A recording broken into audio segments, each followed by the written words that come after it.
नमस्कार. आज आपण शिकणार आहोत हायड्रॉलिक्स मॉडेल नंबर 5. तर यामध्ये आपले काही ऑब्जेक्टिव्स आहेत ते आपल्याला पाहिजे. सगळ्यात अगोदर आहे स्टेट्स पास्कल्स लॉ, त्यानंतर understand the concept of force multiplication. Pascal's लॉचं ॲप्लिकेशन फोर्स मल्टिप्लिकेशनमध्ये आपल्याला कसं करता येईल ते पाहायचं आहे. त्यानंतर state many function of hydraulic fluids. जे हायड्रॉलिक सिस्टममध्ये आपण हायड्रॉलिक ऑइल वापरतो, त्याचे काय फंक्शन्स आहेत, त्याचे काय उपयोग आहेत ते आपण जाणून घेणार आहे. त्यानंतर आहे आपल्याकडे डिफाईन टर्म विस्कोसिटी, जी आपल्या फ्लुइडची प्रॉपर्टी आहे विस्कोसिटी, ते त्याबद्दल आपल्याला जाणून घ्यायचं आहे. त्यानंतर अंडरस्टँड दी टिपिकल हायड्रॉलिक सिस्टम, आणि त्यानंतर आहे शेवटी आपलं working of different parts of hydraulic system. तर सगळ्यात अगोदर आपण पास्कल्स लॉ पाहूया. पास्कल्स लॉ सांगतो आपल्याला की when pressure exerted in a fluid is transmitted equally in all direction acting with equal force on equal area.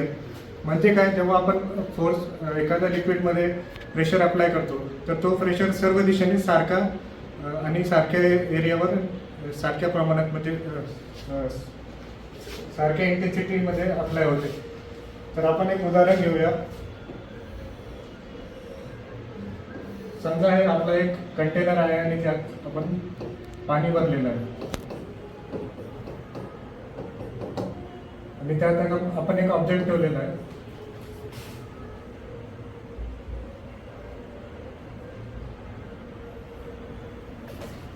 हा आपला एक कंटेनर आहे आणि त्यामध्ये पाणी भरलेलं आहे आणि पाण्यामध्ये एक आपण ऑब्जेक्ट ठेवलेला आहे.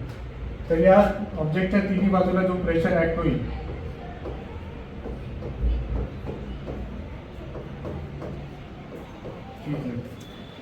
Px, Py, Pz हे तिन्ही प्रेशर इक्वल असतील असं पास्कल्स लॉ सांगते. याचा अर्थ काय, Px = Py = Pz. तुम्ही पाहिलं असेल, तुम्ही बॉटलमध्ये पाणी भरता आणि त्याला छिद्र पाडता आणि त्या बॉटलला आपण दाबलं की पाणी बाहेर पडते. ते जे पाणी बाहेर पडत आहे ते एकाच प्रेशरने बाहेर पडत आहे. हे आपल्याला पास्कल्स लॉद्वारे कळते. त्यानंतर नेक्स्ट आहे हायड्रॉलिक प्रेशर. इथे तुम्ही पाहू शकता एक प्लंजर आणि सिलेंडर सिस्टम दिलेला आहे. जेव्हा आपण इथे फोर्स देत आहे तर या पाण्यामध्ये एक प्रेशर तयार होत आहे आणि तो प्रेशर सर्व बाजूला सारखाच अप्लाय होत आहे. तर आपण पाहू शकता प्रेशर काय, प्रेशर इज द रिझल्ट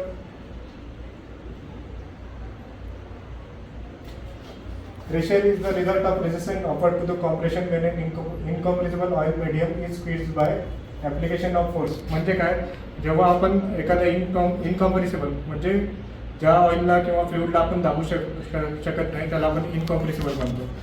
त्यावर जेव्हा आपण फोर्स अप्लाय करतो तर ते ऑइल आपल्याला एक रेजिस्टन्स देते, म्हणजे एक विरोध करते. त्या विरोधामुळे निर्माण होणाऱ्या क्वांटिटीला आपण प्रेशर असं म्हणतो. तर आपण इथे पाहू शकता प्रेशरचा फॉर्म्युला आहे प्रेशर = फोर्स अपॉन एरिया. म्हणजे आपण जो फोर्स लावलाय त्याला जर आपण एरियाने भागाकार केला तर आपल्याला प्रेशर भेटून जाते. त्यानंतर आपण इथे पाहत आहे की युनिट्स ऑफ प्रेशर्स. तर आपण इथे खूप सारे प्रेशरचे युनिट पाहत आहे. सर्वात अगोदर आहे पास्कल. पास्कल म्हणजे 1 न्यूटन पर मीटर स्क्वेअर. म्हणजे एका मीटर स्क्वेअरवर आपण जर 1 न्यूटनचा फोर्स लावला तर आपल्याला 1 पास्कल भेटतो.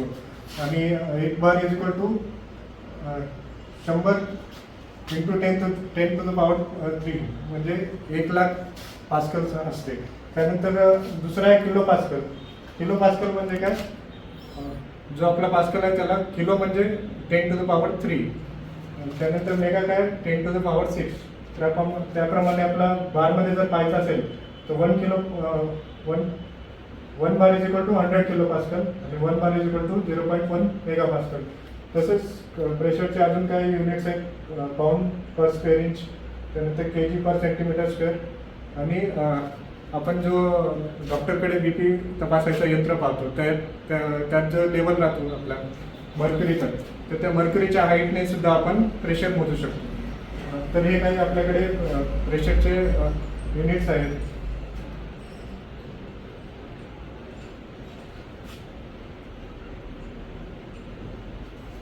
त्यानंतर आहे हायड्रॉलिक फोर्स. आपण आत्ताच पाहिला प्रेशर इज इक्वल टू, आपल्याकडे होतं pressure is equal to force upon area.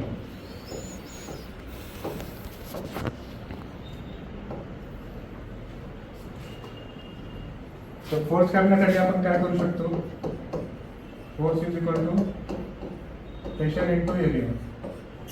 Hydraulic force काय, it is a force created by pressurized liquid in hydraulic system. म्हणजे आपण जे हायड्रॉलिक सिस्टम वापरत आहे त्यामध्ये काही पाण्याचा प्रेशर राहतो. त्या प्रेशरला आपण जर त्या आपल्याला समजा एखादा पृष्ठभागावरचा फोर्स काढायचा आहे, तर त्या पृष्ठभागाच्या एरियाने आपल्याला मल्टिप्लाय करायचं आहे प्रेशरला, तर आपल्याला फोर्स भेटून जाईल. आणि फोर्सचं युनिट काय राहतं, न्यूटन. ते आपण एन ने डिनोट करतो.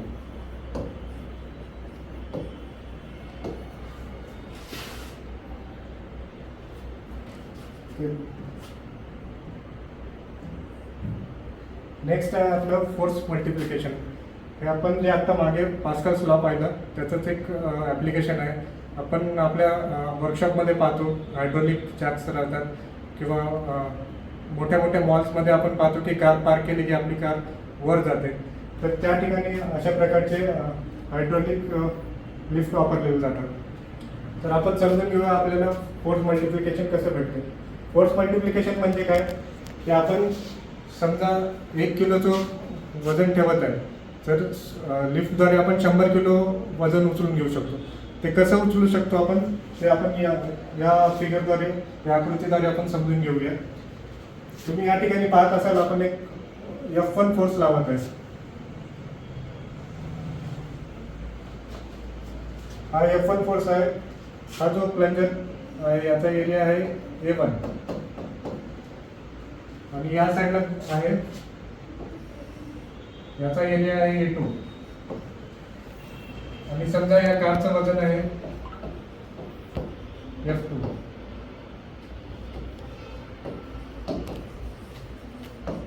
Weight of car.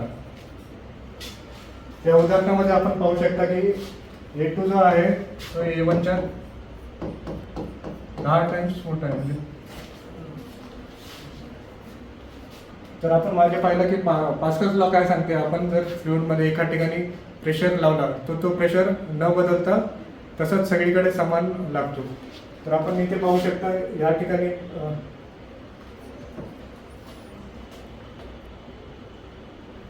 ठिकाणी प्रेशर लागत आहे आपला P1. या ठिकाणी आहे आपलं प्रेशर P2. पास्कल्स लॉच्या अकॉर्डिंग काय झालं, P1 is equal to P2. तर आपण इथे पाहूया P1 is equal to P2. पण आपण मागे पाहिले की प्रेशरचा फॉर्म्युला काय, फोर्स अपॉन एरिया. तर P1 साठी काय लिहू शकतो आपण, F1 अपॉन A1. आणि P2 साठी काय लिहू शकतो, F2 अपॉन A2. पण आपल्याला माहिती आहे की हा जो एरिया आहे A2 हा A1 च्या 10 पटीने मोठा आहे. तर A2 च्या जागी आपण लिहूया 10 टाइम्स A1. तर हा A1 catla, F2 is equal to आपल्याला काय भेटत आहे 10 टाइम्स F1. तर अशा प्रकारे आपण थोडासा फोर्स लावून मोठे काम म्हणजे मोठे कार वगैरे लिफ्ट करतो. तर त्या पास्कल्स लॉच्या अकॉर्डिंग करतो आपण. यामध्ये तुम्हाला एक ॲडिशनल गोष्ट सांगायची मला, तिथे जरी आपल्याला कमी फोर्स लावून जास्त फोर्स भेटत आहे, जास्त वजन आपण उचलू शकत आहे, पण जो वर्क डन राहतो, वर्क डनचा फॉर्म्युला आहे फोर्स इंटू डिस्प्लेसमेंट.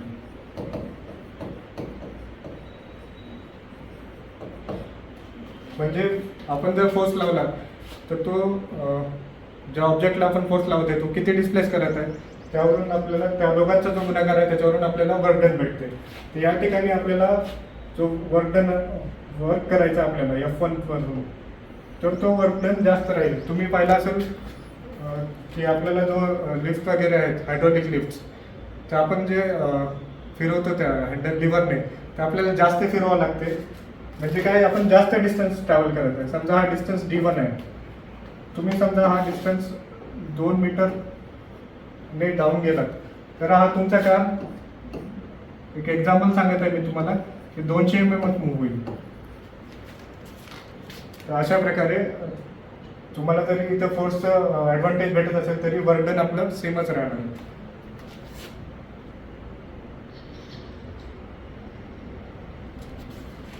नेक्स्ट आहे फंक्शन ऑफ हायड्रोलिक ऑइल. आपण हायड्रोलिक सिस्टम वापरत आहे त्यात आपलं वर्किंग मीडियम म्हणजे आपण ज्याच्या साहाय्याने आपण प्रेशर देत आहे ते आपलं ऑइल आहे.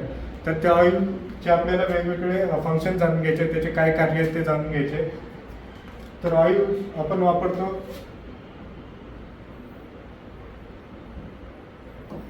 पॉवर ट्रान्समिशन, म्हणजे जो आपल्या हायड्रोलिक सिस्टममध्ये मीडियम जो आहे पॉवर ट्रान्समिशन किंवा एनर्जी ट्रान्सफरचा, तो ऑइल आहे.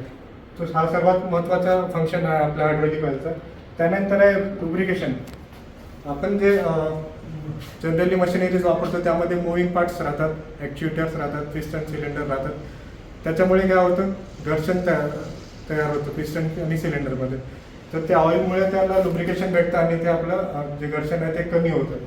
तर ऑइलचं एक दुसरं फंक्शन आहे की त्या आपल्या मशीनला लुब्रिकेट. तर तिसरं फंक्शन आहे आपलं हायड्रोलिक ऑइलचं सीलिंग. तर आपलं हायड्रोलिक ऑइल काय एक सीलिंग मीडियमचं काम करते, ज्यामुळे त्याच्यातून काही आरपार त्रास होत नाही. त्यानंतर आहे कूलिंग. हायड्रोलिक ऑइल जे आपण जेव्हा मशीन्स वापरतो वारंवार वापरामुळे त्यामध्ये घर्षणामुळे हीट तयार होते. ते हीट स्वतःमध्ये ऑब्झर्व करून त्या आपल्या सिस्टमला कूलिंग करण्याचं काम हायड्रोलिक ऑइल करते. त्यानंतर आहे कंटॅमिनेंट रिमूव्हल. आपण इंडस्ट्रीमध्ये पाहतो किंवा बाहेरही पाहतो, खूप सारी धूळ राहते. ती धूळ आपल्या सिस्टममध्ये जाते आणि आपल्या त्या ह्याच्यामुळे आपल्याला आपली सिस्टम खराब होऊ शकते किंवा आपल्या जे पार्ट्स आहेत ते त्यांना नुकसान पोहोचू शकते. तर ते कंटॅमिनंट्स जे आहेत ते बाहेर काढण्याचं किंवा ते वाहून घेऊन जायचं काम आपलं हायड्रोलिक ऑइल करते. तर अशा प्रकारे आपण पाहिले की हायड्रोलिकचे वेगवेगळे फंक्शन्स पाहिले. यानंतर आपण पाहूया विस्कोसिटी. विस्कोसिटी एक फ्लुइडची प्रॉपर्टी आहे. Viscosity is a measure of fluid's resistance to flow. म्हणजे काय, जेव्हा वाहत आहे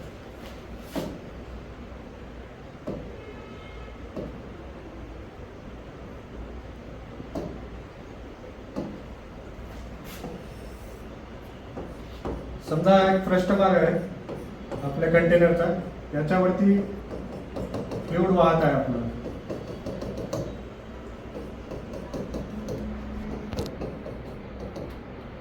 हे काही गतीने फ्लुइड वाहत आहे, समजा V वेलोसिटी आहे. त्याचे वेगवेगळे लेयर्स आहेत. तर यामध्ये एक रेजिस्टन्स भेटतो. समजा हा U प्लस du वेलोसिटीने वाहत आहे. तर याच्या खालचा जो लेअर आहे याला काहीतरी रेजिस्टन्स दिली, म्हणजे काय, वरच्या लेअरला तो मागे खेचण्याचा प्रयत्न करेल. त्या गुणधर्माला आपण म्हणतो विस्कोसिटी. समजा पुढे जाण्याचा प्रयत्न करत आहे तर हा याला मागे खेचायचा प्रयत्न करतो. या गुणधर्माला काय म्हणतात, विस्कोसिटी. तुम्ही लहानपणी हातात आपल्या मित्र किंवा मैत्रिणीसोबत हातात हात घेऊन पळत सुटत असाल तर तुम्हाला तेव्हा जाणवत असेल की आपला मित्र आपल्यापेक्षा स्लो पळत आहे. तर आपल्याला असं जाणवत असेल की तो आपल्याला मागे खेचत आहे. तर तेच आपल्याला सांगते की तशाच प्रकारे फ्लुइडमध्ये राहते. जेव्हा वरचा लेअर पुढे जायचा प्रयत्न करतो तर मागच्या लेअरची वेलोसिटी कमी असल्यामुळे आपल्याला असं जाणवते की हे त्या वरच्या लेअरला मागे खेचण्याचा प्रयत्न करतो. तर ते आपल्याला विस्कोसिटी असं त्याला डिफाईन करतो आपण. तर विस्कोसिटीचे वेगवेगळे SI युनिट आहेत. त्यात आहे newton second metre square, pascal second आणि kg पर मीटर सेकंड.